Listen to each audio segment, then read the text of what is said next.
Thank you for joining the Introduction to Sanum Therapy webinar. My name is Heather Schofield. I'm a classically trained homeopath, and I've been working with Sanum therapy and biological medicine for almost 20 years. In addition to that, my role here at Biomed as Education Director and Medical Advisor puts me into a really great opportunity of being able to speak with colleagues and practitioners right across Canada and the U.S. And so not only am I getting experience in my own personal practice, but also I get to learn about experiences in other practitioners' clinics as well. And this includes this vast array of Sanum therapy. I'm really excited to be able to share these almost 2 decades worth of experience with all of you tonight. And we actually are going to do a bit of a deep dive into Sanum therapy and what it's all about and where the roots are. And then we're going to go through the different Sanum remedies that are available and fit into Sanum therapy in a variety of different ways. And so all of these types of things will be detailed. And as I said, I'm really excited to be able to present this tonight. So we're going to talk about an introduction to Sanum therapy. Sanum therapy is part of biological terrain therapy. And so basically what this is doing is it's working on getting the body back into regulation. And by restoring the capacity for the body to regenerate, adapt, regulate, then self-healing will also come into play. And the types of systems you'll see that these types of principles work on are the immune, the endocrine, the gastrointestinal, all the mucosa in the body, the cellular and mitochondrial levels, and of course the microbiome. And as we know, and as research continues to present, the microbiome is continuing to show up as a more and more important aspect of our entire ecosystem of our individual human bodies, in addition to the wider ecosystem that we live in on this planet as well. And so Sanum therapy and biological terrain therapy offer a really powerful way to address the body's natural complexity in our ecosystem and to work on getting that back into good regulation. And once we're in good regulation, that creates an opportunity for good health as well. So one of the things to think about if Sanum therapy is new for you is why would you consider learning about this? Why would you consider working with the remedies within your practice? And why in general would you want to use it? So here is a huge list. It is easy to use. There's a lot of really good systematic protocols that have been created over the last 5 to 6 decades, not only within the biomed sphere, but also with Sanum in general and Sanum Germany. There is that 60-plus years of practical experience from experts right across the world. It addresses the milieu, and so that acid-base or pH imbalance. It works with the physiology and pathophysiology within the body. One of the nice things is you can use it in a variety of ways for prevention, treating acute, symptomatic, or chronic type symptoms. It allows you to help address the root cause, not just the symptoms. So we're not going to be working on symptoms and pain per se, but instead looking at the inflammation that's in the body and then getting below that and seeing what's actually causing the inflammation in the first place. It is very complementary and works in a nice integrative approach. It's safe. There's no side effects. It's non-allergenic. There's no toxicity involved. And it can be used with any age group, from children all the way to the elderly. And in some cases, with some of the remedies, even newborns. And then, of course, Sanum therapy is part of biological terrain medicine in general. The different ways that we can use it is acute prescribing, working through protocols, looking at our patient history and their symptomology and matching remedies that are appropriate for that. For those of you that do dark field microscopy, then Sanum remedies actually and Sanum therapy are a really nice combination at getting that terrain changed and getting the blood changing so that it's looking really nice and balanced. You can test muscle testing, Vega testing, different types of EAV testing, Riva testing. You can follow Dr. Wortman's 4-step approach This is a little bit more complicated these days, and I'll explain why in a few minutes. And then you can also work off of Dr. Rao's constitutional prescribing. And we'll be talking about some of these techniques as well further into the actual presentation. And so I wanted to just talk about a brief history of Sanum therapy. And this history involves Dr. Underline, who we will be talking about in a little bit more detail in just a moment. But before we get there, Mr. Kelbeck in 1975 acquired two companies. One company was called Iboca, and this was Dr. Underline's company that was based on the fungal isopathic remedies that he developed. And the second was Sanum, which was a company based on using different bacterial remedies, which often were on the Koch nosode and tuberculinic kind of constitutions and working kind of in that space. And so these two companies were blended together to make Sanum Kelbeck, which is in Hoya, Germany, and this is where the Sanum remedies are manufactured. In North America, Sanum is sold under the Pleo Sanum name, and so it is not under the original type names that you may see that are on boxes, or if you're ordering any of the remedies from Germany, or you're referencing into many of the Sanum books.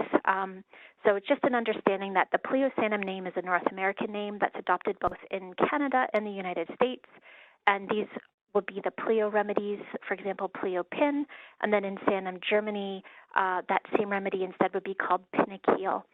And the way that you can pretty much figure out which the remedies are, if ever that's the case, then it's usually the first three letters is the same as what the German Sanum remedy name would be. And why I bring this up is because if you do have some of the original Sanum books, then you may see it referenced in there. There are two very important Sanum therapy educators from Europe, and these educators were a big part of the original training that happened in Canada and United States, and that was Dr. Conrad Wertmann and also Dr. Thomas Rao. I have to give my praise to both of them because this is a big part of how I learned Sanum therapy in general and biological medicine. And I know probably many of you on this call, plus the practitioners across North America, would have had some education as well from these two amazing medical doctors and Sanum experts. And then the last piece of history that I want to talk about is just an understanding about the Sanum remedies that are available in Canada, in the United States. And so in 2014 or around that time, the Canadian NPN or Natural Product Number licensing was updated, and not all the ingredients that were found in the Sanum remedies were included in the European Pharmacopoeia. And so that made some of these ingredients, which also then meant some of the Sanum remedies, were not eligible for this NPN licensing. In Canada, before a product is allowed to be sold, the proper registration and NPN licensing has to occur first, and this is based on looking at safety and efficacy. And so we're, in Canada, not allowed to sell remedies unless these things are met, and there has been an NPN license awarded to that specific product. And part of the thing with why these ingredients aren't in the European Pharmacopoeia is many of the Sanum remedies or ingredients are isopathic or microbial, and so they don't quite fit into the homeopathic classification, even though they are in low potencies. And so what Sanum Germany is continuing to do, has been working on and is continuing to do, is having these specific ingredients homeopathically proven, and then having those ingredients submitted to the European Pharmacopoeia for inclusion within the Pharmacopoeia. And then Canada, when that occurs, Canada then recognizes that as an ingredient that is safe and effective, and so then an application for an NPN number and the license can occur. And so you may have noticed that recently there's been some of the Sanum remedies that have come back on board, including Aspergillus niger, and this is part of this process where there was a successful completion and application with that remedy. So not to continue to go through and talk about this in any more detail, but I did want to bring it up because what we will discover as we go through this presentation tonight is not all of the Sanum remedies are available in Canada or the U.S.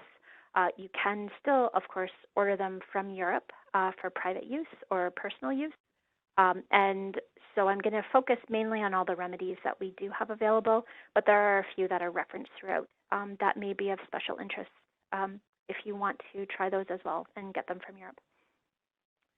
Okay, so the forefather of pleomorphism and the forefather of Sanum therapy, Dr. Gunther Enderlein, under the dark field microscope, he observed what he coined the proteid, and this is this basic form or a fundamental microorganism that lives symbiotically in the human body. From these observations of these proteids, Dr. Enderlein developed the Sanum fungal remedies. And the other big thing that he brings to the table is that the milieu or the terrain or the environment means everything. And so when we have these endobionts or these basic living forms in the body, they're mobile and they can change and they undergo these pleomorphic processes in the available milieu. And so this is why biological terrain becomes really important when we are looking at the overall health of our patients and of ourselves, because we want to be addressing the environment. And that is a large part of what Pleo Sanum therapy is actually all about, is addressing the environment and then supporting the microbiome and the microbial symbiotic forms that are living within us and keeping them in a really healthy space, so then our body can stay in good self-regulation. Dr. Enderlein also, as I mentioned, he talked about the concepts of pleomorphism. So we'll talk about that next. So the two main streams of medicine were pleomorphism versus monomorphism, or actually in more like monomorphism versus pleomorphism. Our allopathic system, or our modern medical system, is based on the concept of monomorphism. So bacteria, they appear in a constant growth form and they cannot change. So staph or strep is staph or strep, and it doesn't change. It doesn't take the environment into consideration. It is pathogenic, and therefore it must be killed. And so you've got one form equals one function. And this also goes back to Louis Pasteur, who with Dr. Enderlein were kind of in the monomorphic versus the pleomorphic camp. And so out of monomorphism, then each microbe type produces one specific disease, and so a medicine then has to be determined that's going to be able to treat that specific disease or that microbe. Now, on the flip side, and something that's a little bit more expansive is the concept of pleomorphism. And this is where microorganisms can go through different stages of development and evolve into various growth forms within a single life cycle. And this is all dependent on the environment. And so what this means is they can go from their very basic forms to very complex, upregulated pathogenic forms. And then if the environment changes back into a friendly, healthy, normal, regulated environment, that microorganism can then also come back into its healthy symbiotic form. And these findings, of course, have been collaborated. They also, you can find lots of research available on pleomorphism, and to really support that. And I think as our microbiome and the research in that space continues, then we'll be able to see more and more about how pleomorphism plays out in our everyday life. Now, through the mentors I had over the years, I was given some really interesting examples of pleomorphism. And the moose example is Dr. Conrad Wertmann's example that he always talked about. He always said that if a moose were to die in the forest and fall over, the fungal species are not waiting on blades of grass to jump onto that moose and start to decompose it, but rather that those decomposers are already within the body. When the moose dies, the environment in the body or in the pH and all the tissues start to change, and as that change occurs, the fungal decomposers all start to turn on because the environment is right for them to do the job that they need to do, and they can start to decompose the body. Now, part of understanding where we're at kind of from a pleomorphic space today is if our bodies become acidic, if our bodies become toxic, if our detox pathways are not operating optimally, if we have a lot of inflammation in the body, if there's a lot of GI symptoms, then our body is moving and our terrain is moving into such an environment where some of these decomposers or these different microorganisms might be thinking, oh, it's time to turn on because the environment is right. And so you start to see chronic degenerative conditions coming in.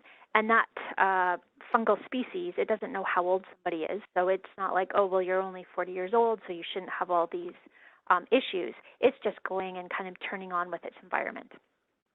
And so kind of having that understanding then where these microorganisms are already in our bodies, and when the environment is correct, then it's going to do the job that it needs to do.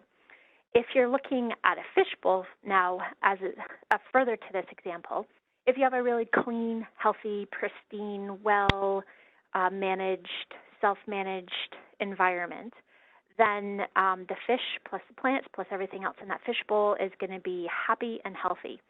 If you have the environment that has gone out of balance and maybe there's low oxygen and there's lots of algae and things are really kind of murky, then the health of that fish is really going to start to decline. And if things don't change, at some point that fish isn't going to survive any longer. And so once again, kind of using these as examples of our body, where if we are well regulated and we have good kind of system and everything is in balance, then that would be that clean fishbowl and everything's working well. But as the body and the terrain start to change, then we can start to see those chronic degenerative type things and different issues starting to show up. And so the idea with the fishbowl then is if you take that murky fishbowl and you get it cleaned up, then everything is going to come back into self-regulation and the fish is going to be healthy again. And so with Pleo Sanum therapy, it's kind of like you're cleaning up that murky fishbowl, which is our body or our clients' bodies, and being able to get it back into a well-regulated space. So you're kind of reversing and cleaning back into a nice, healthy space. And so that's kind of how pleomorphism in general works. Now, here is an actual example of the pleomorphic stages of Candida albicans. So Candida albicans, when it's in its budding yeast form, it's a beneficial mutualistic form. It provides quite a few things that are beneficial to the human, including helping with digestion and nutrient absorption, also can bind onto some toxins and heavy metals like mercury. And so as the body starts to change, including the tissues become more out of their ideal pH range, then you're going to start to see upregulation of the Candida species into the pseudo-hyphae form. And as it starts to proliferate, you're going to find that then there may be less of the beneficial flora able to keep it under control, and the immune system is not able to keep it under control. And also, Candida is really good at creating its own microenvironment to hide from the immune system, plus create a really out of balance pH kind of terrain, so it's hospitable for itself, but not for health in general. And then finally, as the terrain still continues to be out of balance, then it will move into its mycelial or hyphae form, and then upregulate into this pathogenic form. Now, the idea when you're talking from a pleomorphic perspective is it can also reverse back as well. So we can go from the mycele to the pseudohyphae back into the budding yeast form.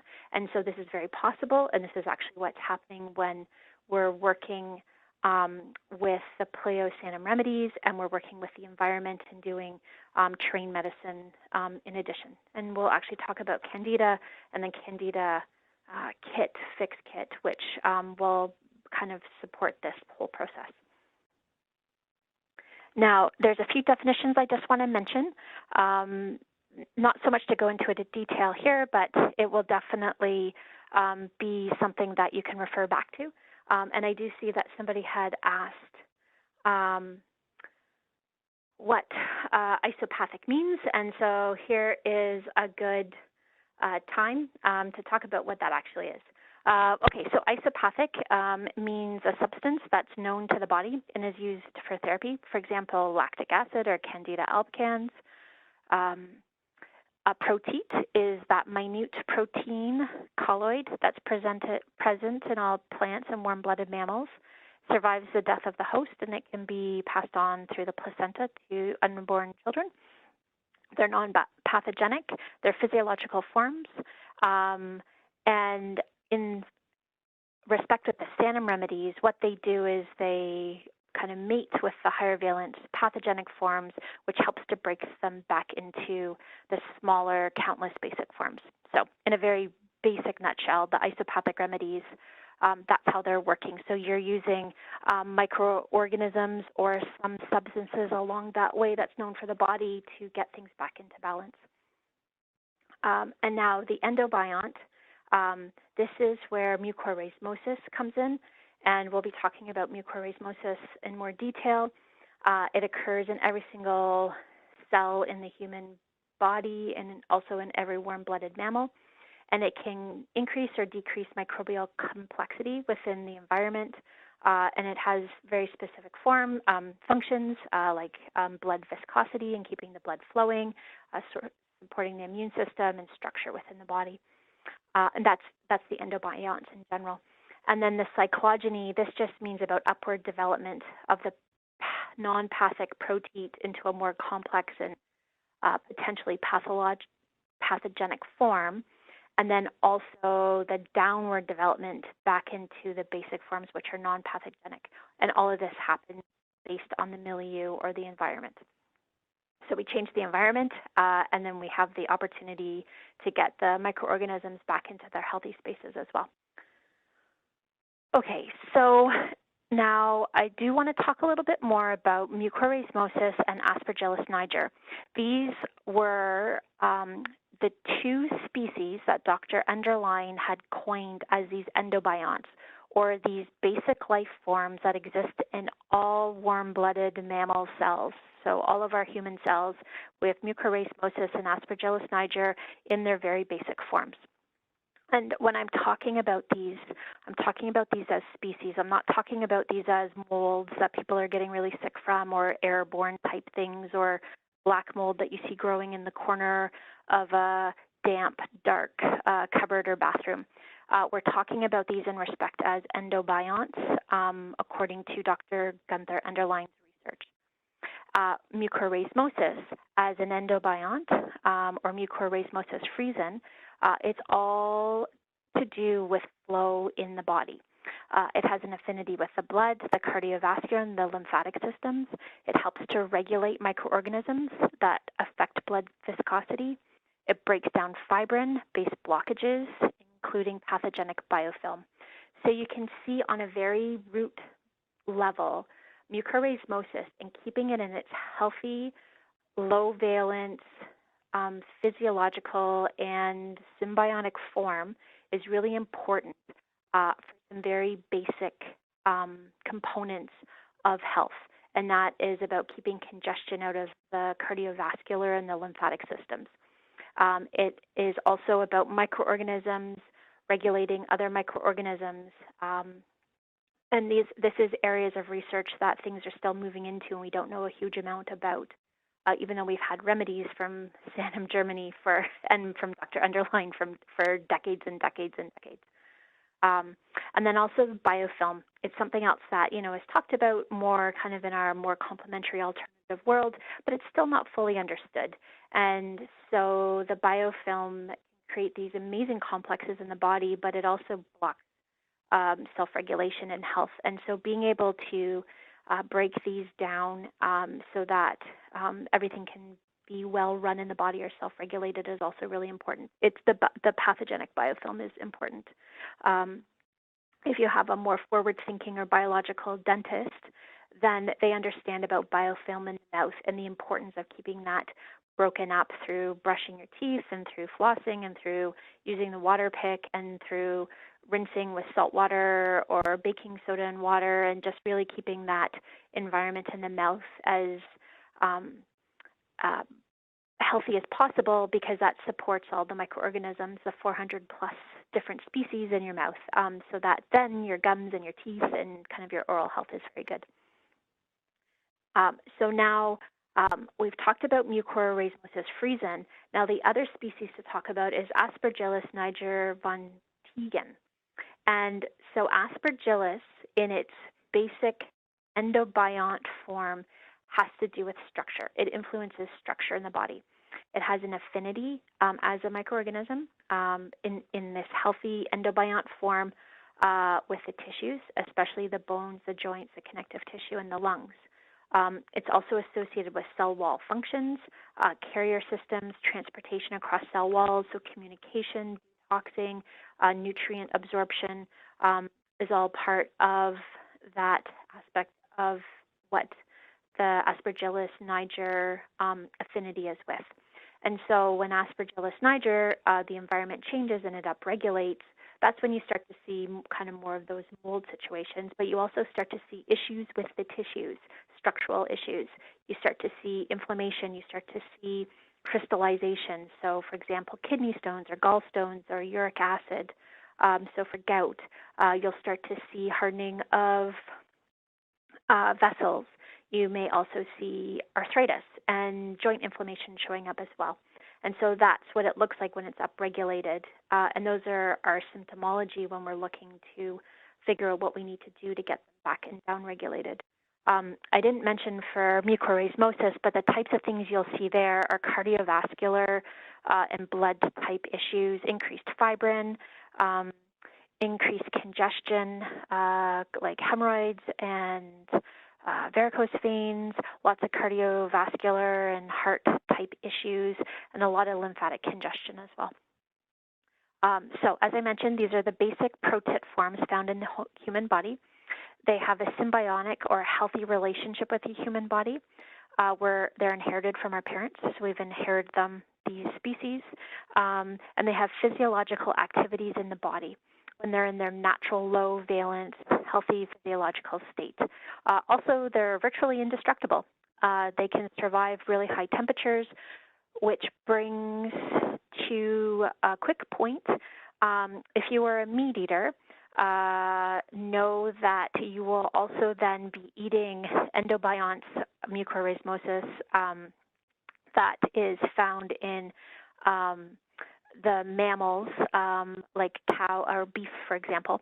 And so you want to be thinking about where you're eating your meat from and the kind of environment that that meat or that animal was in before it was slaughtered, because if it was not in a very nurturing environment, or if it was a stressful situation going to slaughter and being slaughtered, then you're going to be having an animal that had a lot of high stress with a lot of high stress hormones surging through the body, and therefore you may find that the endobionts, including mucorrhizmosis, may have been in a more upregulated space. Now, by saying that, you're probably pretty surprised that I actually just said that. And this is what Dr. Wortman and Dr. Rao talked about, and a lot of the really big Sanum experts. And they were talking about this because when it comes to the diets that they recommend, they tend to recommend low protein, animal protein diets. And this is the exact reason, is it has to do with the endobionts. It has, and acidity in general. It doesn't happen to do with anything about pro-meat or pro-fat or pro-low-carb or anything along that line. It has to do specifically with the endobionts. Okay, so we've just got a little bit more here, and thanks for sticking with me on this. The reason it's important to understand this, or at least have some introduction to it, is you can understand then the depth of these remedies and just how they're working in the body. And it's not like just taking a vitamin or taking an herb, but you have this very fundamental change on a very deep level, and that's what we're trying to achieve with Sanum therapy. I also understand that for a large portion of you, this is probably an introduction and maybe even the first time you're hearing it. And it can kind of be a completely different way of thinking.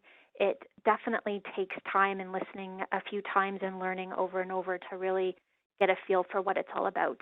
But one thing I can promise you is if this is really resonating with you, to kind of understand more from that biological terrain therapy and working from that space, it will completely change the way you practice. It will change the way your patients get better, and it changes the way you think about life and kind of how you kind of see things. I've heard this from many practitioners, and this is kind of what happened with myself in that first year of learning Sanum therapy decades ago. Okay, so now just one more thing to talk about as far as these cyclogenies or these life cycles. And so again, remember, it's not just an upward, it can also be reversed depending on environment. And so you've got this physiological protete form where Mucor and Aspergillus niger are in. And as the environment in the body changes, the body becomes more acidic, the body becomes more toxic, the body becomes more stressed out. We're not breathing well, we're not relaxing, we're eating too many inflammatory foods. Then the environment within our body, the pH, the tissue, the terrain, the connective tissue is all going to start to go out of balance. And we're going to be able to be moving into an environment that can host more pathological, highly evolved forms. These forms start to look or come into what's known as the Penicillium cyclogeny. And they're bacteria and viruses and fungal microorganisms that create a lot of inflammation in the body. And they kind of grow off of the Mucor cyclogeny. And what we want to do is get up into those tops, kind of the branches, and reverse ourselves back down, always treating the environment and acid balance and nutrition as part of this whole process. And so this is just another little version of this where you've got your Mucor cyclogeny, and as you can see kind of in this circle, you're moving from the protete up through to the symprotete and the chondrite, and then the mycete and the thicete form. And then your highest, most pathogenic species that kind of changes out of this cycle is something called Leptotrichia buccalis. And this is a bacteria that's found in the mouth, in the kind of buccal, kind of cheek, gums area in the mouth. It's also a species that you'll find in association with root canals. And with that, that is how this bacteria can then get into the blood through kind of the root canals and in kind of the roots of the teeth if things are out of balance and not very healthy. And then you can find it in the heart. And there's lots of research to show this kind of process. And so coming back to this idea then that we want to reverse and keep the mucorismosis in its healthy protete form, or it's in its symbiotic form for hosting health in the body. Okay. Now, there's one more part of kind of Sanum that I want to talk about because that, I think, kind of theoretically is a little bit heavy, and there's lots to kind of, take apart and digest from there. How do you kind of do some of this? So this is the next question is, okay, so here's the theory. We've got pleomorphic activity. We want to keep the environment healthy. We want to host our microorganisms within our body so that they stay in their healthy symbiotic forms, and we can coexist in a really nice space and help each other out from a survival perspective. And so when things go to balance, how do we figure out what we're supposed to do? So that's kind of what we're going to be starting to look at next. One of the ways to do this is have an understanding of the Sanum therapy constitutions according to Dr. Thomas Rau. And so there are 4 different constitutions according to Dr. Rau, and that includes the Mucor Constitution, the Aspergillus Constitution, the Penicillium Constitution, and the Candida Constitution. And so basically what this is partially about is an understanding back when we were talking about mucorrhizmosis and Aspergillus niger, and where it had either the flow or the structure kind of affinity in the body. And so if you have a patient and there's a lot of congestion or there's a lot of cardiovascular system issues, if you do dark field and you see that the blood is looking really thick or there's a lot of fibrin in there, they just generally have a lot of congestion. Perhaps they have a family history of a lot of cardiovascular conditions, then there's a good chance that they're falling under the Mucor Constitution. And so the remedies to be considering or the supporting therapies is, of course, the Pleo Pleo Sanum. They tend to go pair in pair or hand in hand. You also want to look at acid-base balance, Pleo Alkali being the main remedy in there, and then looking at ways to support the lymphatic system and the circulation system, like Lymphodrop and Self-Tonic, or maybe Pleo Ginkgo, and then finally breaking up the fibrin, which you can do with the enzyme nattokinase, and also with Pleo Alkali and Pleo Muc. And so that is what the Mucor Constitution and how to use Sanum in that space or Sanum therapy to work on getting that reestablished back into that flow.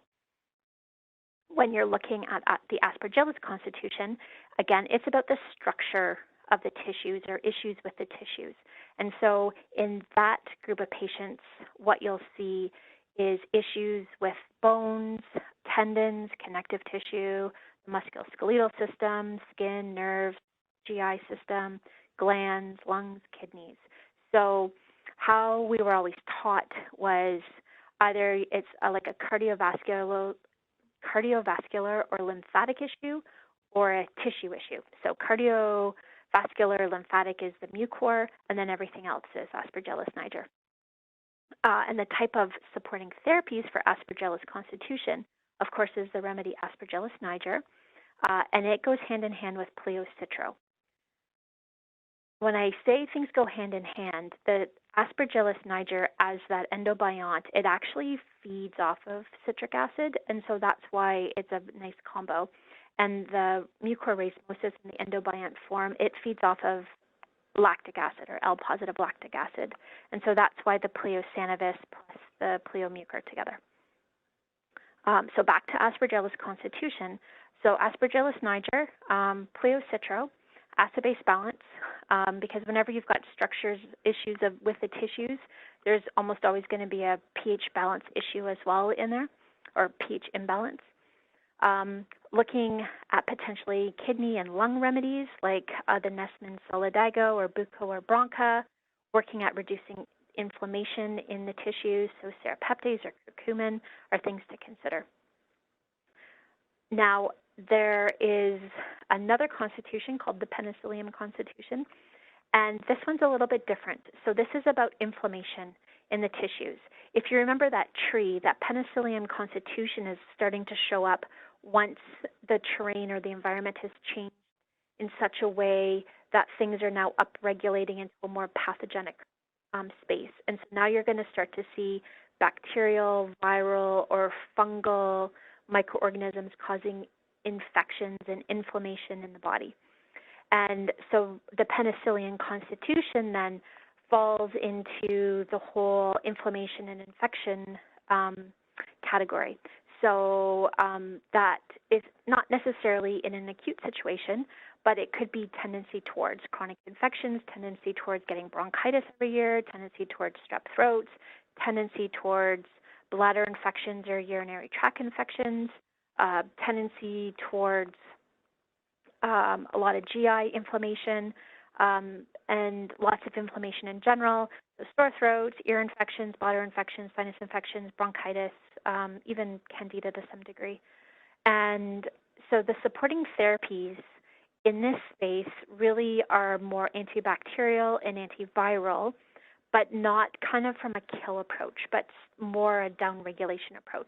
So using things that are going to support the immune system, like mushroom formulas, like MycoImmune, or supporting the immune system with BioBoost, or using some of the Sanum remedies, which we'll talk about, Pleopin and Pleo Relevora. And then using the antifungal remedies, which we'll talk about in a minute, Pleoalb and Pleopaf. Now, the Candida Constitution, which is the last of the four, it's all about fungal overgrowth. Candida and fungal infections, tooth and gum issues, dysbiosis, gas and bloating, rashes, nail fungus, yeast infections, all kind of fall in that category. And it's very specific, using the antifungal Sanum remedies to downregulate and get things back into balance, the Pleoalb and the Pleopef, and supporting that with the Pleoalcala to balance and get the environment working better. Now, I have this chart within the presentation for your reference, and it is the 4 different constitutions. The remedies in there are in the different categories, so milieu, isopathic, bacterial, and Sanikil remedies. The highlighted ones are the ones that are available here in North America. The ones that I made notes on are the ones that are available in Europe. And so, again, just for your reference, that if you want to do deeper dives into some of these things, there are some additional remedies that are available. I'm happy to talk about the details of those if you're looking for that. Okay, so now Sanum comes in 10 categories. The highlighted ones are the categories we have available and the ones that we're going to be talking about now.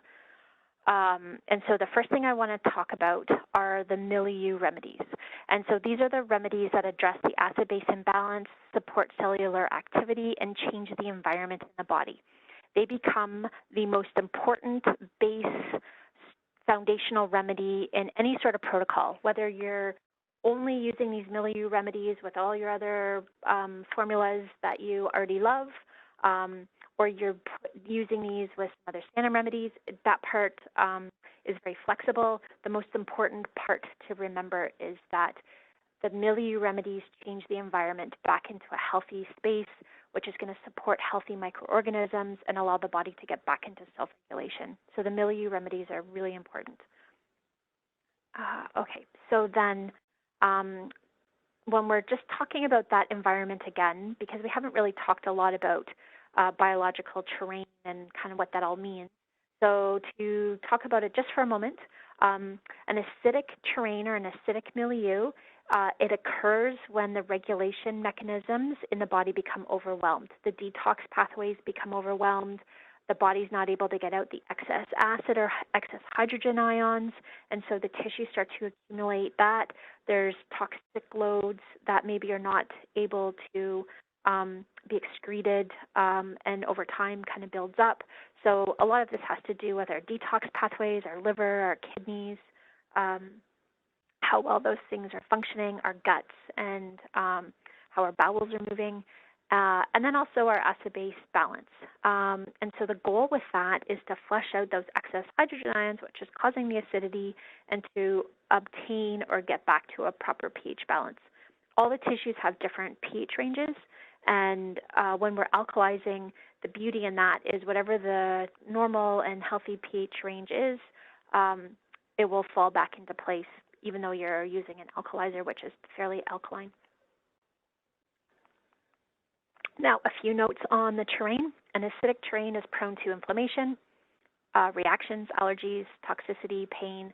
It creates the potential for chronic degenerative conditions, endocrine and autonomic nervous system dysfunctions. The microbiome and microorganisms become imbalanced. And then finally, there's a disruption in cellular metabolism, cellular respiration, mitochondrial dysfunction. So these are things that are happening inside the cells. And for good energy, for good anti-aging, for good self-regulation, for good health in general, we need our cellular environment to be in a really good regulated space, and that's going to help to keep us nice and healthy. So let's start talking about the 4 different milieu remedies then. So we first have Pleo Alkali. It's used to correct acid-base imbalance and to reduce that tissue acidosis.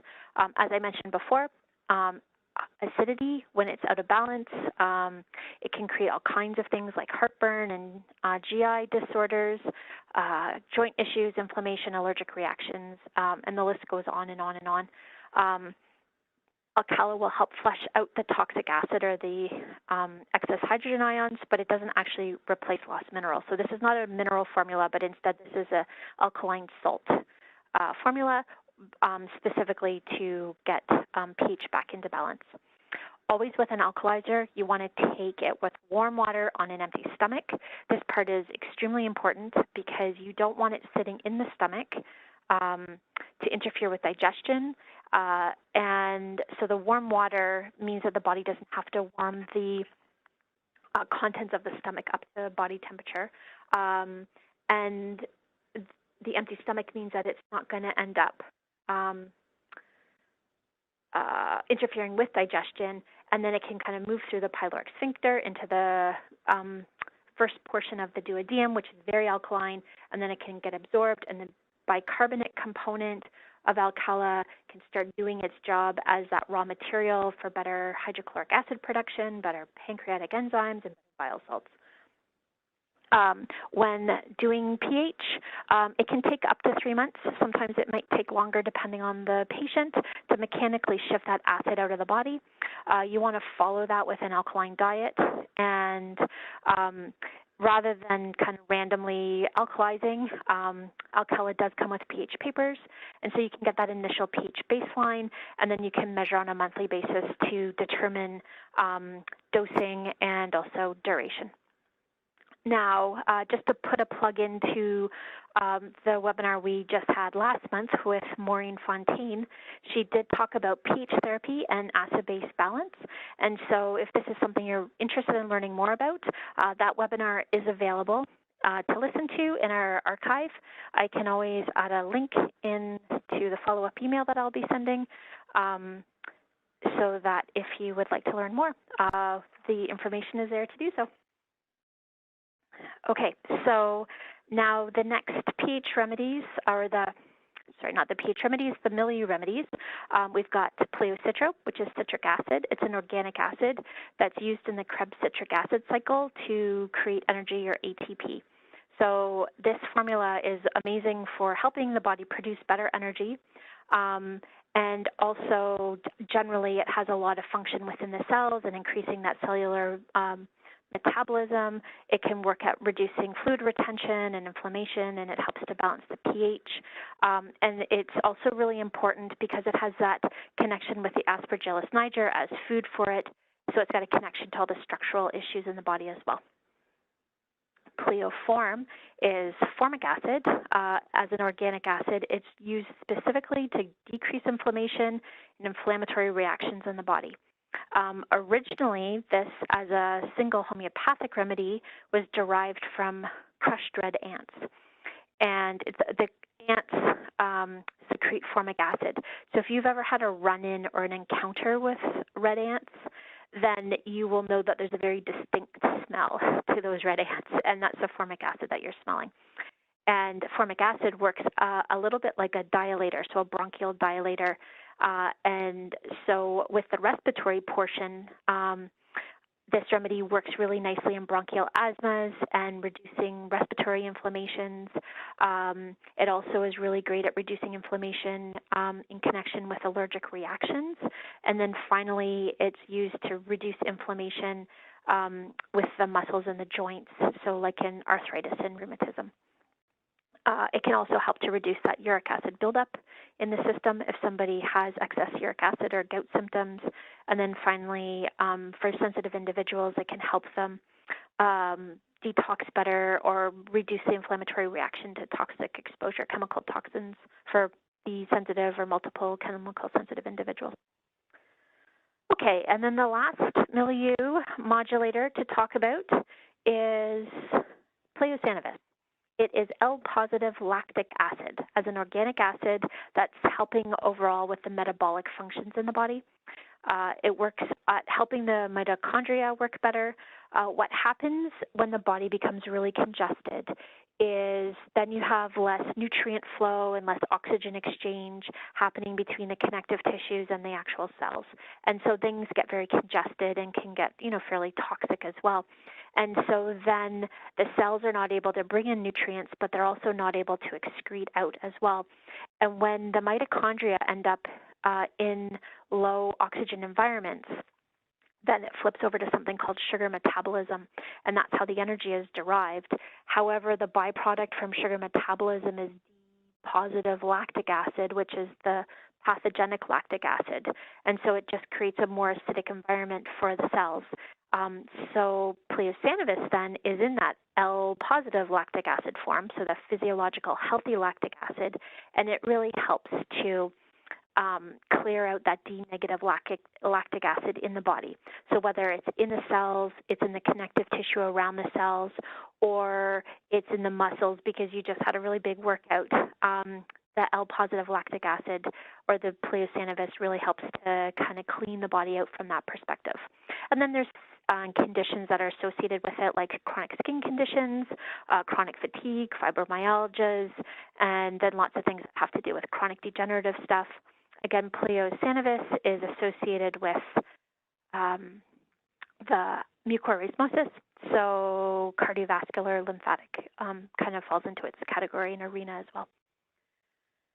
Now, I wanted to put forward two quick protocols just to give an example of what this may look like. I also wanted to make sure that I mentioned once upon a time, if you were a Sanum user when everything was available and you followed the Dr. Wortman protocols and the Sanum therapy books and the prescription books, the protocols were very extensive. They were Dr. Wortman's four steps, and so you would alkalize, usually with Alcala, maybe also with Sanum in Citro, one or the other or both. And then you'd also be adding in one of the Penicillium remedies to reduce inflammation based on bacterial, viral, or fungal presentation. And you do that for 10 days. And after the 10 days, you choose Mucor or Aspergillus, depending on the symptoms. In some cases, because lots of cases are complex, you use both.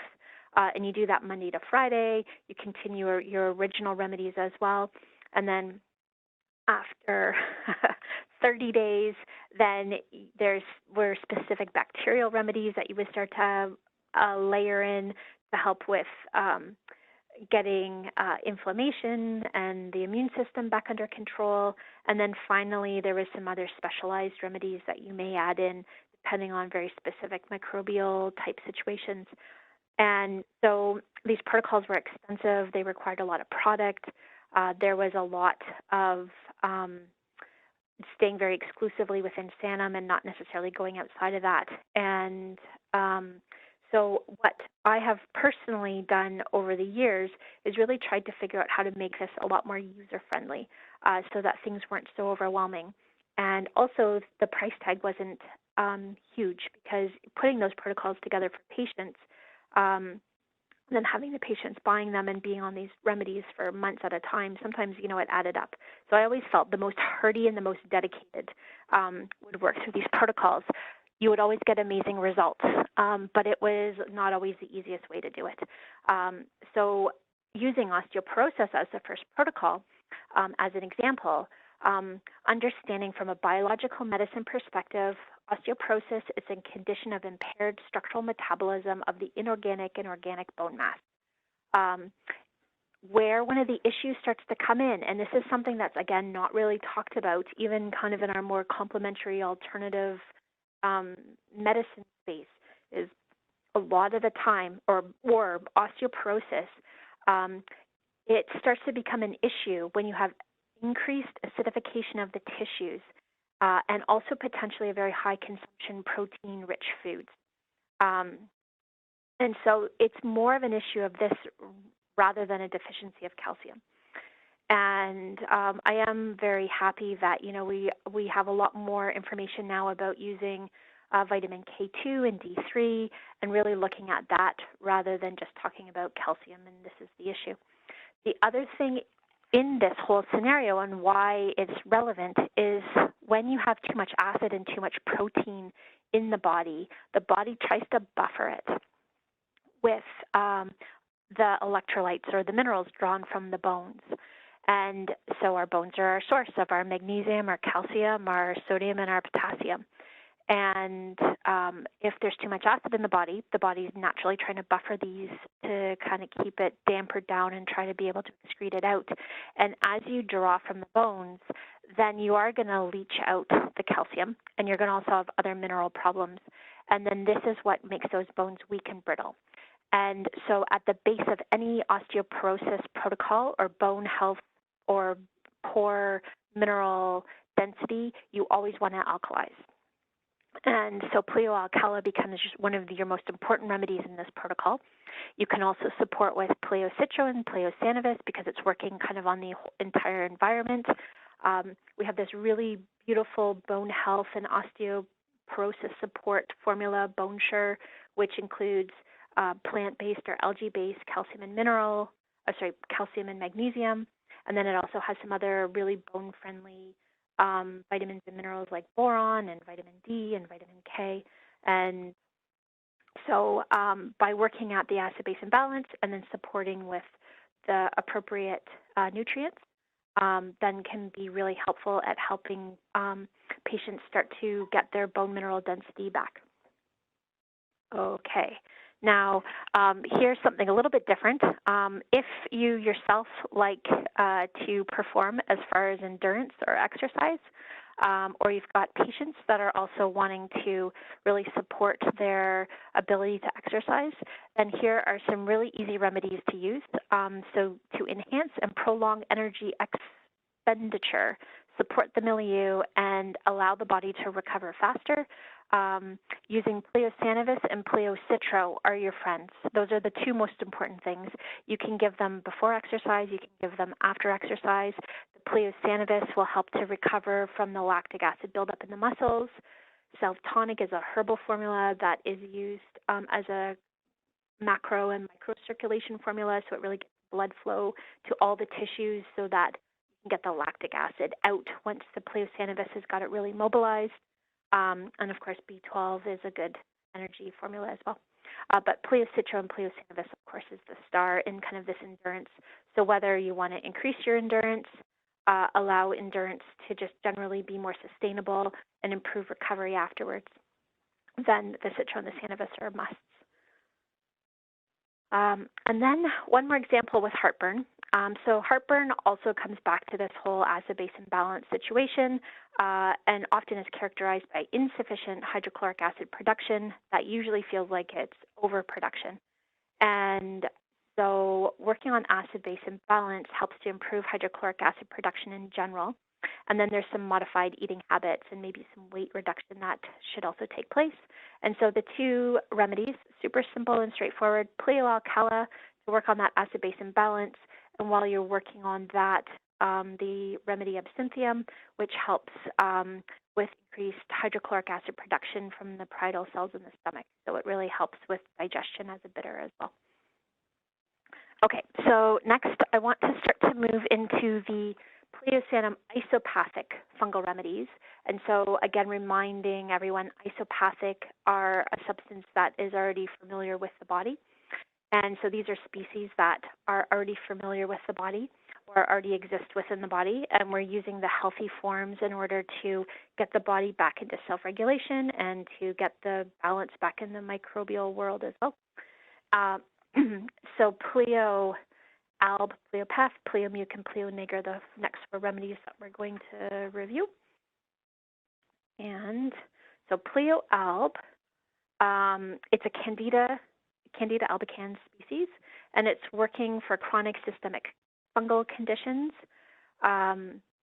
When you introduce this regulatory form of Candida from the Pleo Alb remedy in the chondrite form, then your body is able to reduce and downregulate those highly developed forms into the less pathogenic ones.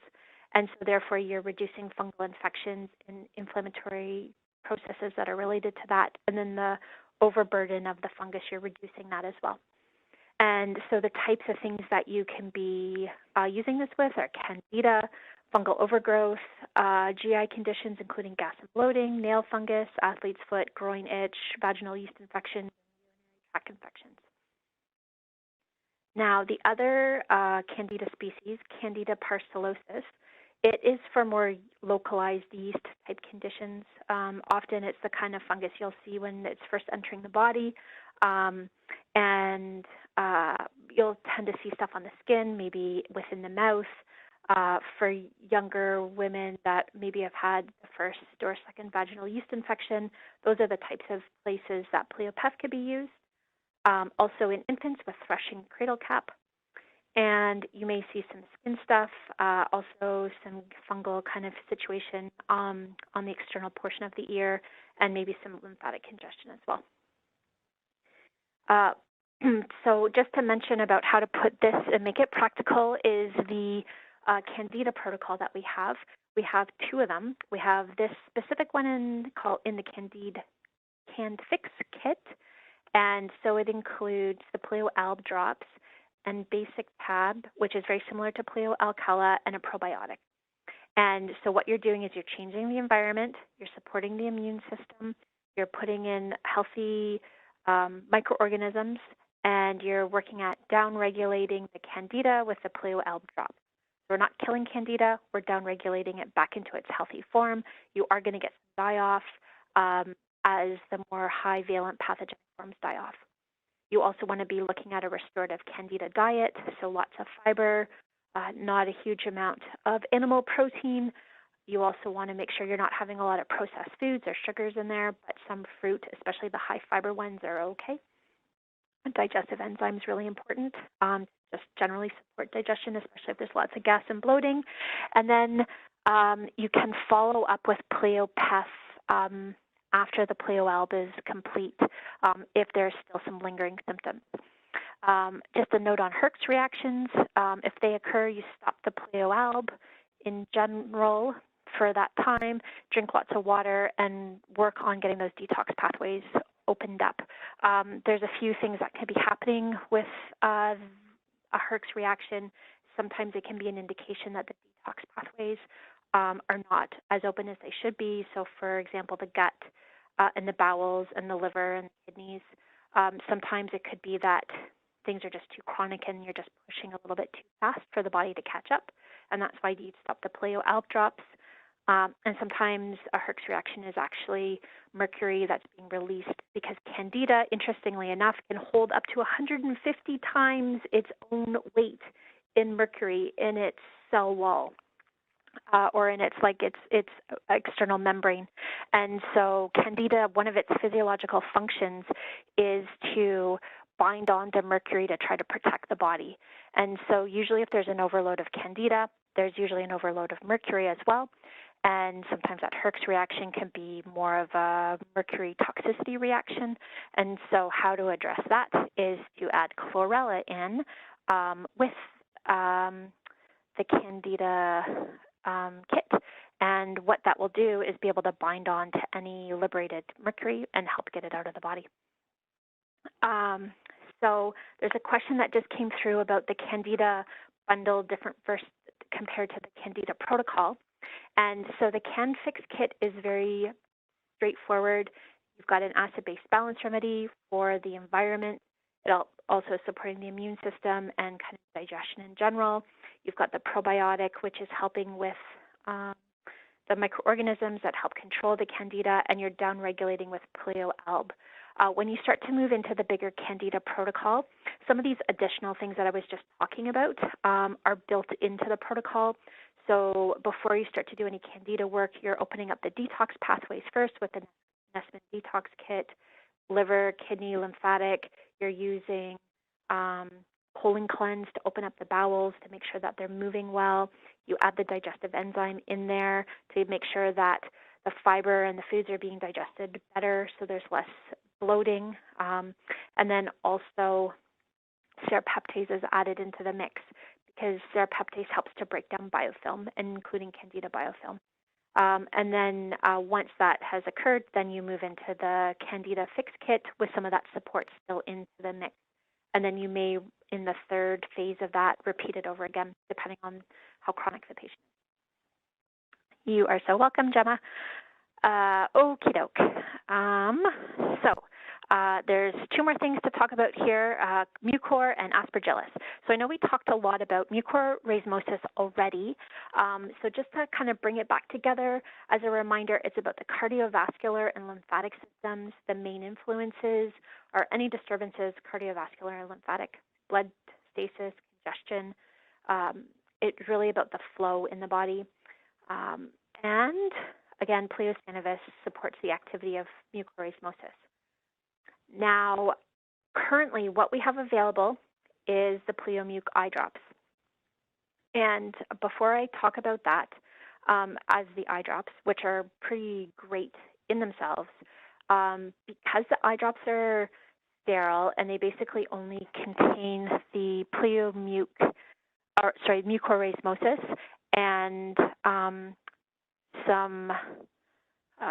it's like a sodium solution, sodium chloride, which is healthy for the eyes, but it's also safe for oral ingestion. You can go off-label on this one and use the Pleomuc eye drops in an oral application.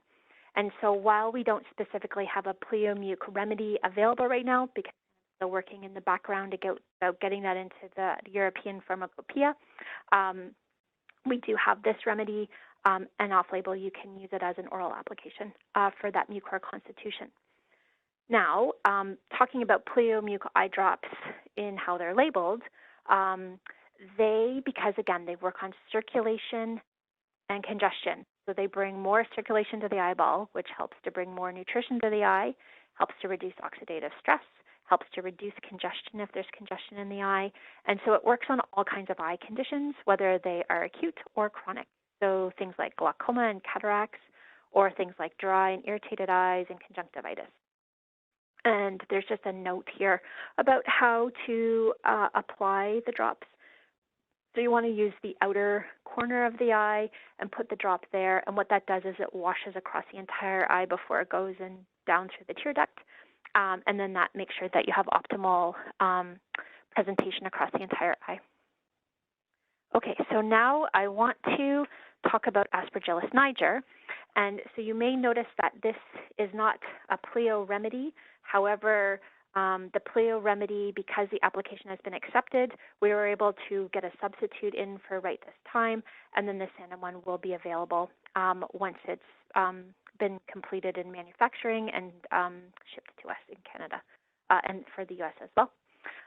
So again, Aspergillus niger, it's about structures of the tissues for the body, the bones, the tendons, the connective tissues, musculoskeletal, skin, nerves, GI, glands, lungs, and kidneys.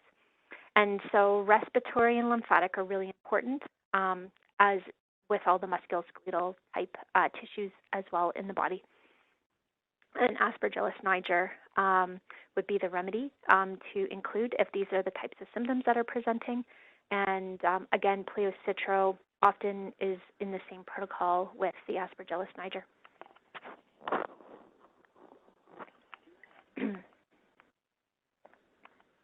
I want to make a special note on here that if you've got patients with lung and airway issues like chronic asthma, always think about Aspergillus niger plus Pleo citro. If you've got patients with chronic eczema or eczemas, think about Aspergillus niger with Pleo citro. And if you've got any patients with joint issues and inflammation, including arthritis, always think about Aspergillus niger with Pleo citro. And finally, if you've got patients with kidney issues, once again, always think about Aspergillus niger and citro. They can be added in as that foundational work as you're doing all the other things that you're doing with them as well. And by adding those in as the foundation, you're really going to be finding that your protocols are going to work that much better. Okay, so next we are going to move into the non-isopathic fungal remedies. So we still have some more fungal remedies. They're just not classified in the isopathic space. They still work at downregulation of those pathogenic fungal microorganisms in the body, though. So Pleolari is used for lung conditions, so respiratory conditions including asthma, also inflammation and polyarthritis are kind of the realm for Pleolari. Pleopin is for spleen, immune, and deep lymphatic movement for bacteria and viruses. I have to say that Pleopin is probably in my top 3 favorite Pleo Sanum remedies to use for protocols with patients. And so while it's a spleen remedy, and there's not that many spleen remedies really available at all for us kind of across the market, this remedy works beautifully. It's a mushroom or fungal kind of derived ingredient, and so it's working to support the spleen, the lymph, and the immune system. It also works at supporting the liver to detox out infectious microbes like viral and bacterial microbes, and it strengthens that defense function of the spleen and the liver. And so I use it always for my chronic lymph and my chronic immune and never well since kind of immune and immune susceptible type patients. So I'm not necessarily, looking, saying, oh, they got some spleen sort of issue that needs to be addressed.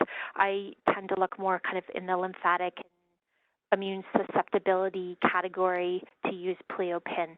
And the other thing, just kind of from a TCM perspective, is the spleen is the master of the connective tissue. It's responsible for the movement of blood and fluid. And so it's also very much kind of about our confrontation and shutting off from foreign and integrating things, kind of our contact with the outside world. A weakness of the spleen can increase the susceptibility to infections. And so that's where you get that really nice connection kind of with the spleen and that susceptibility to infections. And then, of course, the liver is very connected to all of that as well. So if you're looking for a really interesting remedy to be using with some of those tough patients, then Pleopin could be the remedy that you didn't know you were looking for until you're listening to this right now. And now you want to try it. I do want to put in one kind of word of caution.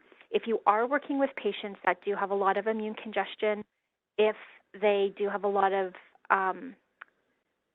immune susceptibility, and what I meant to say is a lot of lymph congestion, or maybe they're multiple chemical sensitive, or they're just generally sensitive, or maybe they're fairly toxic, or they're carrying a lot of toxic load.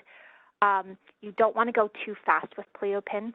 You want to kind of use the remedy, allow the body to have a chance to catch up, and then kind of continue to use it.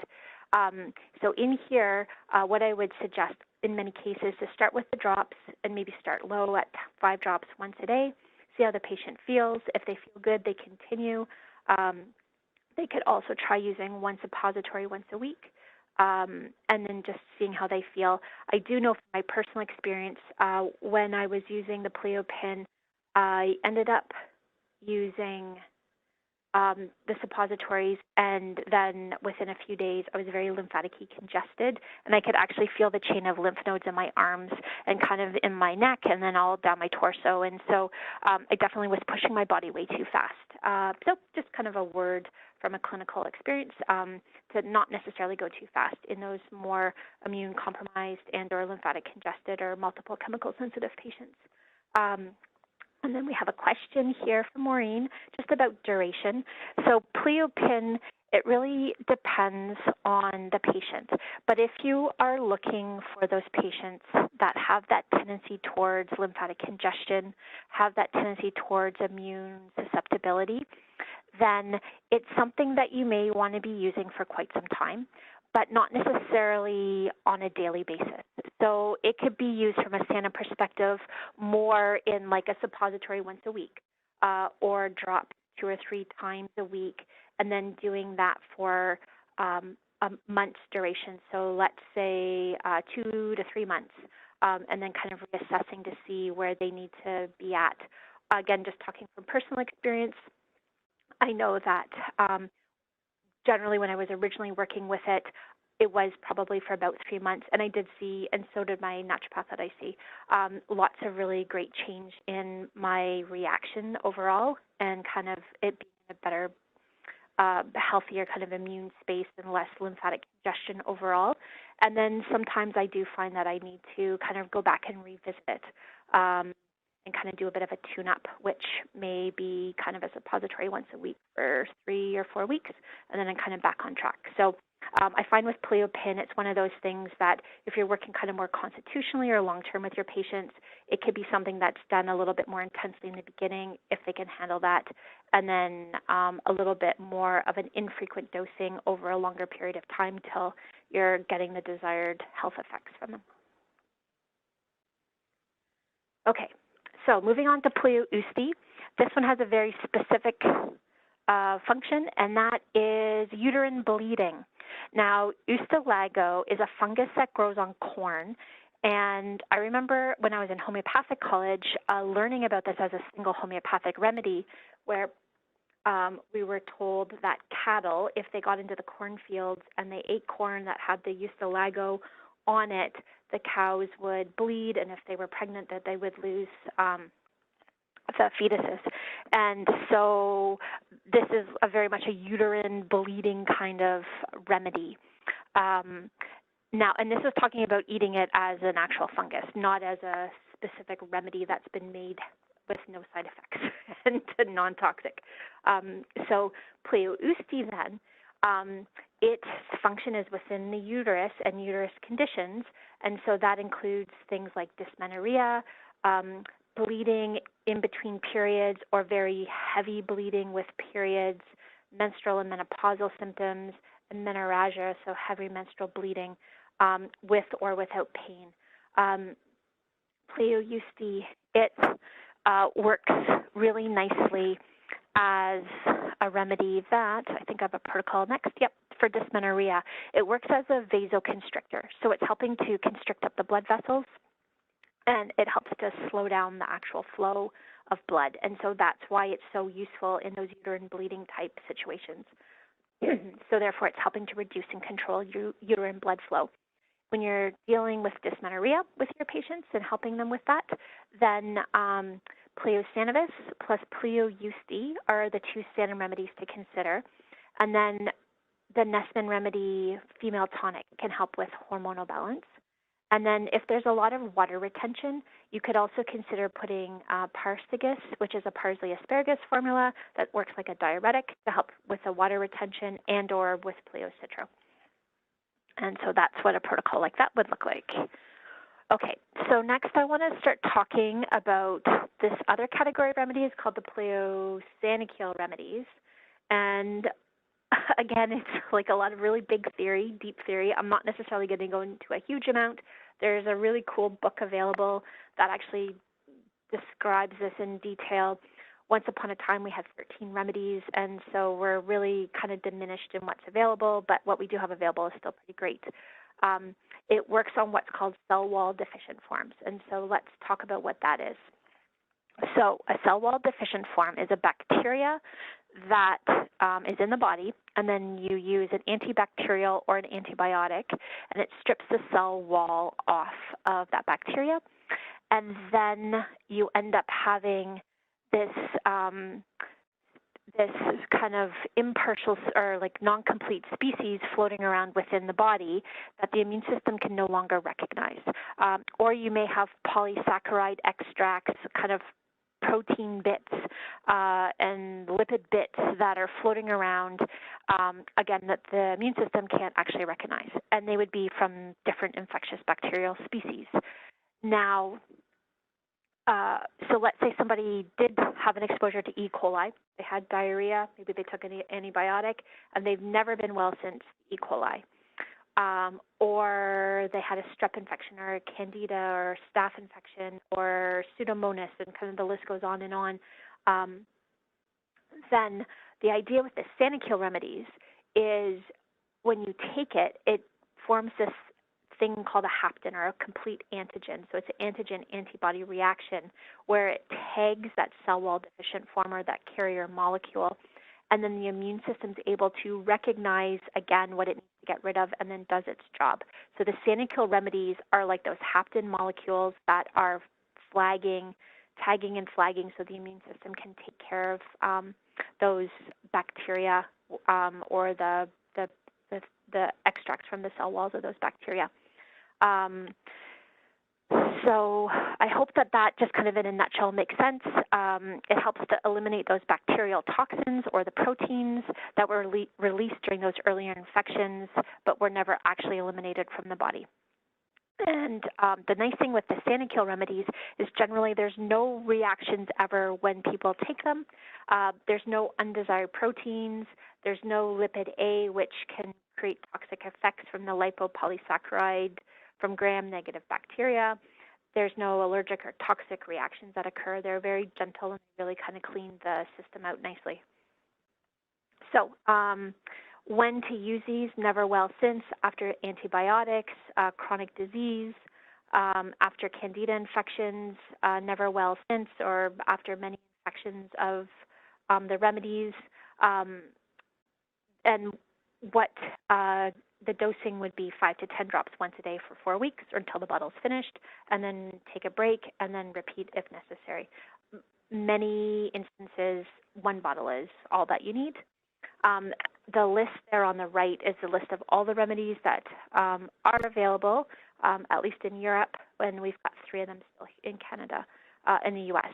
And that includes Pleo Sanum, which is for H. pylori and gastric ulcers, Pleo Sanum Klebs, which is Klebsiella pneumoniae, which is associated with the lungs and pneumonia and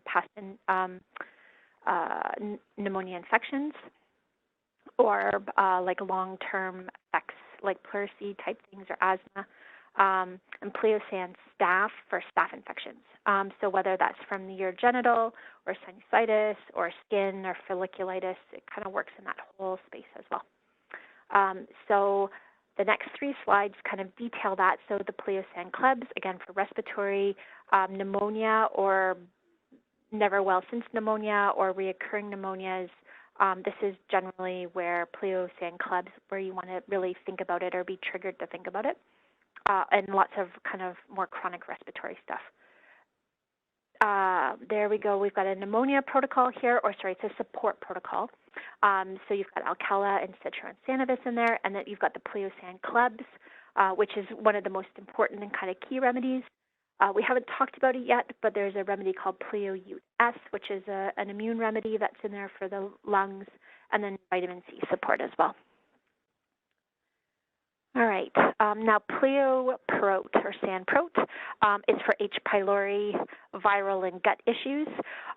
Most of the time it's thought about kind of for people who have H. pylori and are having a really hard time being able to get that resolved. And so kind of H. pylori and ulcers is its main arena. And Proteus is a bacteria that does exist within the stomach. Okay, so from an H. pylori perspective, so Helicobacter, it occurs in the human stomach. Infections are a reflection of a disturbed milieu when the stomach is too acidic. And so there's evidence suggesting that hyperacidity of the stomach encourages colonization by H. pylori. And of course, animal protein can potentially aggravate, plus other things as well. And so the very simple, straightforward protocol with something like this is Pleo Alcala. So you're getting that acid-base balance. You're getting the ability to get that stomach pH rebalanced as well and get the hydrochloric acid production better. The Pleo Sanum Prot drops are in there to kind of work on decreasing the Proteus load, and then the Gastroes is a remedy very specific for H. pylori using mastic gum as well. Okay, just answering one quick question here. Okay, Now, I know that we've run over time and it's getting late, so if you need to go, please know that it is being recorded, and we will have the recording probably available to be sent out as of tomorrow. So also, I understand I'm covering an incredible amount of material within this webinar, and so the recording will be available to go back and to review it again if and as needed. Okay, so I'm going to talk about Pleo staph, and then we have a few more categories to go through. So if you're able to stick with me to get through those categories, great. I, of course, am happy to be here talking for as long as people want to listen.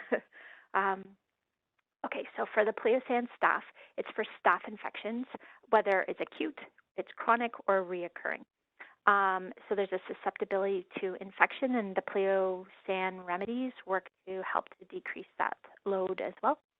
Staph can cause your genital infections, UTIs, sinusitis, meningitis, skin infections, folliculitis, which is a lot of how I know practitioners use this with skin infections because staph is one of the microorganisms on our skin, and if there's been a cut, or some abrasion, or if there's acne and pimples and kind of, breaks in the skin barrier, the staph can start to wreak havoc. So the Pleo staph remedy topically and or orally is really helpful at getting that back under control and rebalanced as well. All right, and so now that remedy I just mentioned, that Sanum remedy, the bacterial remedy, Pleo US. So it's using non-pathogenic bacteria to stimulate and support the immune system and the immune response. So it is classified as a Bacillus tuberculosis remedy. It's not Bacillus tuberculosis, but that's the group it's classified in.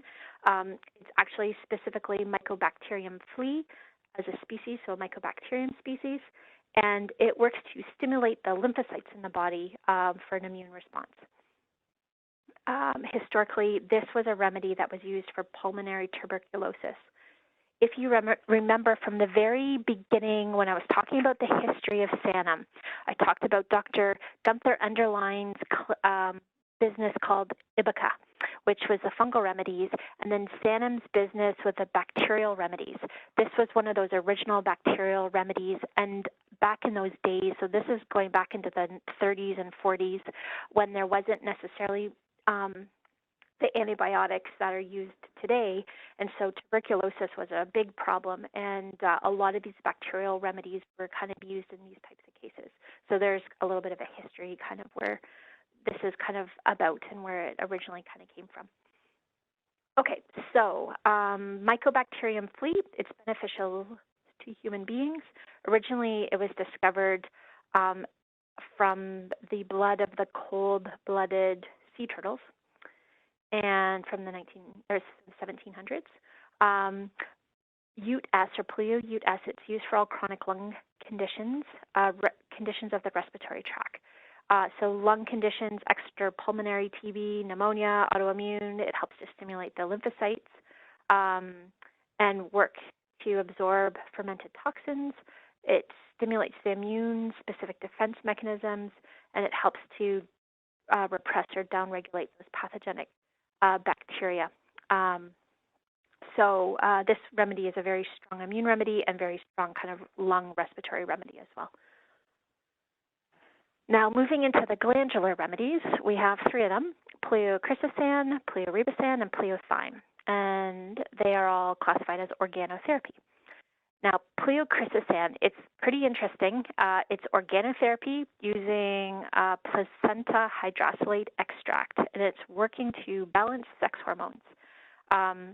So placenta derivatives through clinical research has been found very beneficial in regenerative therapies, a lot of the time because it's like a stem cell type therapy. The extract contains these biogenic stimulators, which activate metabolic processes, improve cellular respiration via the mitochondria, and stimulate cellular regeneration. So these remedies are working kind of very deeply on the body from that cellular kind of level as well. Now, how this remedy is used, there's kind of three categories within this. You've got a fertility category that also works at balancing the sex hormones and increasing libido. You've got a male menopause or andropause category, and you've got a cellular, regenerative, anti-aging category as well. So it can kind of be used in any of those categories. And so for women, balancing female hormonal, menstrual fertility issues, late or delayed puberty, strengthening and increasing sex drive both in men and women, and then anti-aging both men and women. And then for men, increasing overall energy, strengthening male sex energy and virility, working at kind of getting things rebalanced in male menopause or andropause, and kind of cellular regenerative or new growth in cells and tissues. And how this remedy is described in the Sanum Materia Medica is to address functional disturbances of the male gonads, climacteric virile, which is also known as male menopause, hypogenitaliasm, so small or underdeveloped genitalia, increasing libido, and helping with conditions of old age. So a really interesting remedy that does a lot of really great things, and something that I encourage people to try if this seems like it'll be right for either yourself or within your practice. Now, to talk about something a little bit more mainstream is thymus glandular as an organotherapy to strengthen and work deeply with the immune system. So it's immune organ support. It's used in chronic immune conditions or immune susceptibility. It helps to increase cellular respiration and regeneration. Also, the Materia Medica does talk about degenerative processes of the lumbar vertebral spine, and it contains thymus glandular. So basically, it's really kind of getting the thymus working either better or supporting for immune function from a thymus perspective. Also, while I don't plan on kind of talking about our current situation that we're in, one of the big immune protectors overall in making sure the immune system is working well is to use thymus glandular. So Pleo Sanum or Immunoplex can be really helpful remedies in that situation. Now, Pleomorphism is organotherapy using Peyer's patch extract. Again, an extremely interesting formula that is really necessary in rebuilding the gut lymphatic mucosa, lymphatic tissue and the mucosa in the gut after leaky gut and food allergies and a lot of gut inflammation. Now, so it stimulates the immune cell production in the gut, the GALT, and it helps rebuild a well-functioning immune system. And so if you're not familiar with Peyer's patches, there are these specialized lymph nodes that are in the intestinal mucosa, and they're producing the body's T3, T4 cells, and B cells. When the intestinal mucosa gets damaged, so do the Peyer's patches, and this starts to compromise the immune response. So you start to see leaky gut. You start to see, in children, enlarged tonsils. You start to see a little bit more of an immune susceptibility or more food sensitivities and food allergies, and becoming more reactive and inflamed and congested and lymphatic and sinusy from all of that. And so those are all indicators that the gut is inflamed and the GALT, or these Peyer's patches, are getting stressed. And so what you want to do, of course, is you get the diet under control, and you start working at eliminating food sensitivities and allergens, and working on the leaky gut and really supporting that. And then once those things are in place, then you can start thinking about adding Ribosan in. It's not a first remedy to use because you need to get all the things that are creating the damage to the GALT in the gut in the first place. And then the rebuilding kind of the immune system becomes afterwards. And so there's some individualized dosing that can be used. And so that includes, as I just mentioned, kind of once a week for long-term healing. You can pour it right on the tonsils for sore throats, strep throat, or enlarged tonsils. The Peyer's patches in the tonsils are very connected because of the lymphatic component. Even if the tonsils have been removed, there's still lymph tissue in the area. And you can also, in your kind of general beginning of the protocol, 10 days, once a day, and then after that, then 3 times a week. With leaky gut, the intestinal issues, and the allergenic foods removed from the diet. Okay, so that is Pleomorphism. And now we've got 2 very specific mineral remedies, Pleoselene and Pleozinc. So Pleoselene is selenium in a 4X. And basically, it's a trace element. It's also classified as a cellular nutrient because it's in that 4X potency. It actually helps to get into the cell better than if you were taking selenium as a vitamin or a mineral. And because selenium is connected with the enzyme glutathione peroxidase, it helps do a lot of protecting, kind of in making things more effective. Also, there's connections with selenium and amalgam detoxification and kind of just decreasing toxic load overall, outside of kind of the general things that selenium is used for. It's also really vital for thyroid health and thyroid hormone gland production, and it's been coined viral birth control. So selenium can help inhibit viral replication and reduce the viral load in the body. So some different kind of things to think about for selenium, and this, because it's in the 4X form, it's a lot more bioavailable overall for the body and for the cells from a macronutrient perspective. So here I've got a quick protocol just with heavy metal detoxing. So the first thing you always want to do is make sure you're opening up those detox pathways. You want to protect and support the liver, and then you want to start to downregulate and bind and mobilize the heavy metals. In this case, this protocol is kind of focused on mercury, cadmium, and lead. So Pleoselene is in there to protect the liver. You've got chlorella as a binder specifically to mercury. You've got Solantrix, which is cilantro, which can cross the blood-brain barrier of this specific formula to mobilize heavy metals. You've got the colon cleanse that's going to keep your gut open, your colon open for detoxing, and the Nespin Detox Kit, which is supporting the liver, the kidney, and the lymphatic system. All right, and then we've got zinc, the counterpart to selenium. It's also in a 4X form. Zinc is really essential for numerous biochemical pathways within the body. When there's a zinc deficiency, you're going to see that the immune system is going to have a lot more susceptibility. So areas you may see kind of are in mineral metabolism. You may see that there's issues with the immune system, or there's white spots on the nails. The pancreas gets weaker. It's really important kind of for blood sugar metabolism. You may find that the intestinal flora become out of balance. Skin problems can also show up. And again, because it's in a 4X form, it's more of a macronutrient and a cellular nutrient. And it can also help both the Pleozinc and the Pleoselenium. It will help you if you're taking to absorb the nutrients out of your food better and or from your supplementations better as well.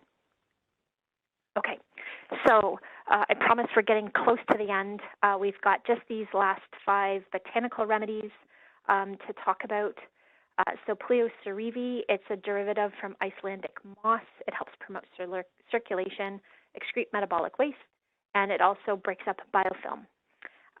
So those are the 3 areas that it really works beautifully in, and it's kind of a nice remedy to add in.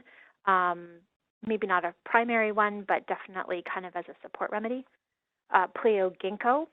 Many of you are probably already familiar with the benefits of using ginkgo for circulatory disturbances, really kind of increasing circulation and increasing circulation to the brain is also a really big part of ginkgo as well. And so just a general circulation protocol to improve macro and micro circulation in the body, so better blood flow to the brain and better blood flow throughout the whole body, improve energy, support conditions that are associated with poor circulation, maybe better concentration and kind of memory as well. So using Pleo ginkgo drops with self tonic. Now, Pleo oku is something that you need to pay attention to as well. So perk up for one moment. Pleo oku, it's an extract from a tree, the okubaka tree, And historically in Africa, food tasters would keep this in their pocket as a herbal. And so that way, if there was bad effects from poisoning from the food that they were tasting, they could take this to kind of work on it. So this Pleo remedy works incredibly well, incredibly fast. The types of things that practitioners use it for, and I've had feedback on this remedy for 20 years about how amazing it is and how well it worked and how fast it worked. What you use it for is food poisoning, traveler's diarrhea, acute diarrhea. So when we're kind of traveling again, we're traveling off to potentially places where we have food that we're not familiar with or different microorganisms, this can really stop diarrhea and food poisoning in its tracks. If you are eating unusual foods or have digestive distress, it really helps to chill things out. If you've eaten something you've got a food intolerance with, it can also get that chilled right out.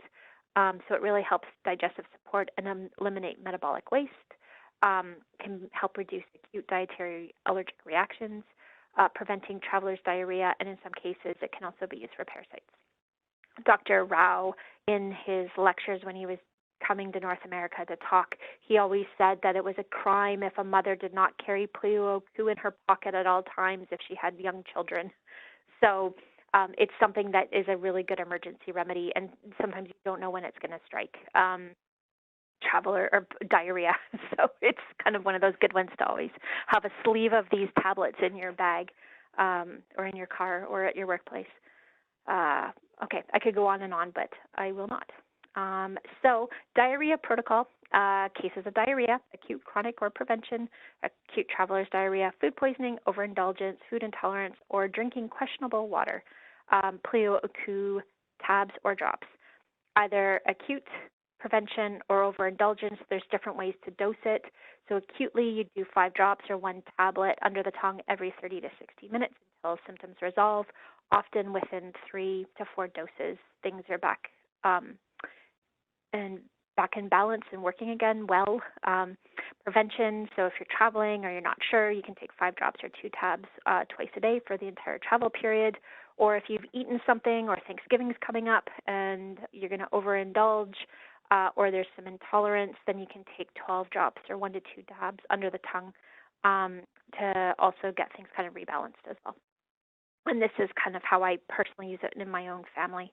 And I find that it works very quickly, 5 to 20 minutes. And if I've eaten something that I don't feel is agreeing, then it really calms things down.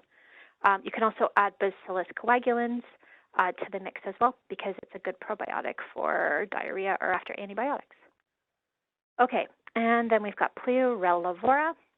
It is a 3-herbal formula, or it's a homeopathic-derived herbal formula with Drosera, Echinacea, and Juglans, and it's working to support the immune system, respiratory tract infections, and cough.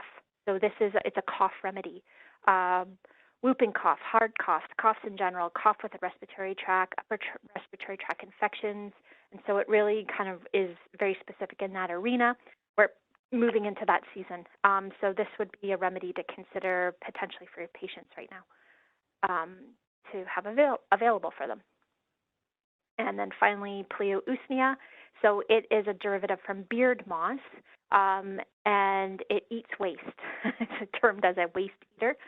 So where it's really well known is congestive headaches, heat headaches, sunstroke, or migraines, and it's often associated with gallbladder disorders.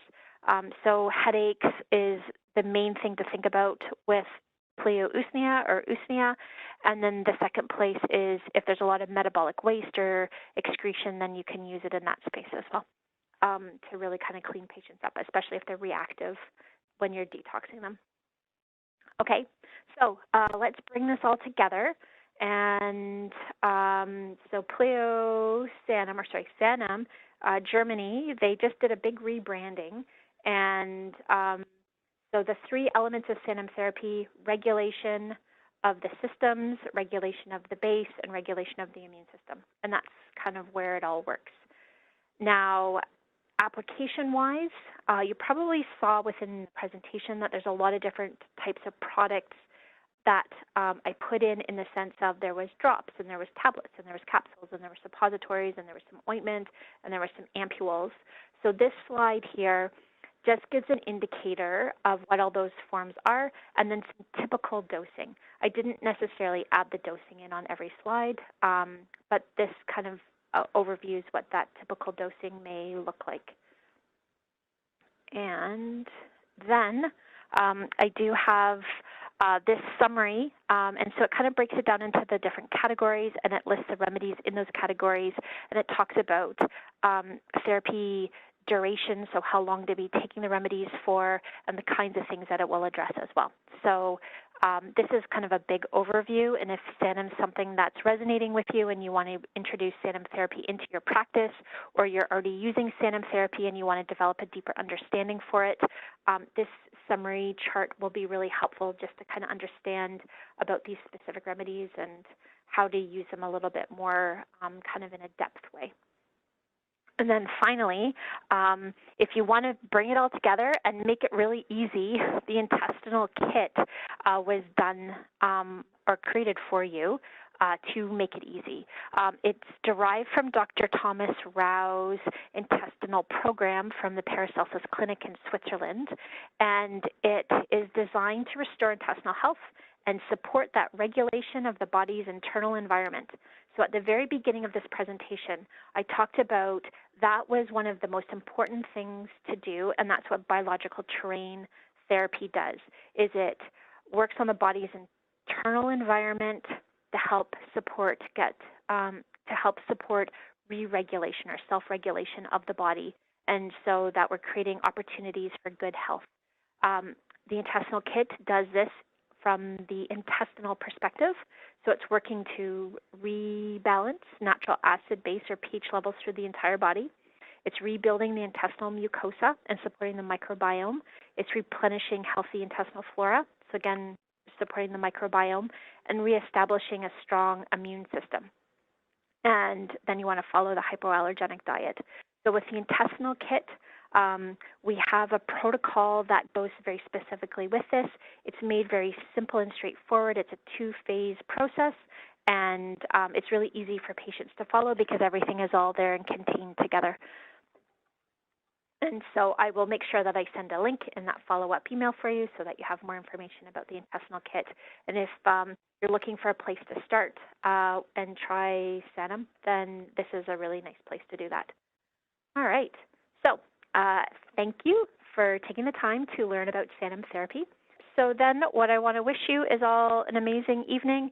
For those of you that stuck around to the very end, thank you. That was pretty full of info, and I wish that you have a really amazing evening. Take care, everybody. Bye-bye.